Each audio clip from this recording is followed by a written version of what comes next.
পুজো আসলে ছোটবেলায় যা করতাম। মা দেখো, এই শুনো, জ্বালাস না তো।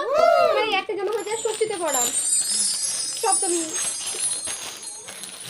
অষ্টমী, নবমী। আমার এই 4টে জামা হয়েছে, প্লিজ তুমি 8টে জামা কিনে দাও মা। যাও ভাষণ দেখো কোন জামা পরে, তুমি কেন আমাকে জামা কিনে দিচ্ছ না বলো তো? 4টে জামাই হয় তুমি বলো।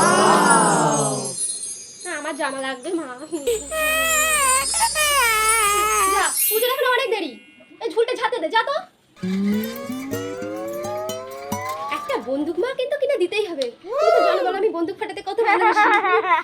একটা বন্দুক কিনে দেবে তুমি আমাকে, সাথে চুড়ি। তোকে আমি বন্দুক কিনে দেবো, তুই যা তো। তোকে আমি আগের বছর বন্দুক কিনে দিইনি, তুই বল দিয়েছিলাম তো, বল। ঠিক আছে এইবারও দেবো।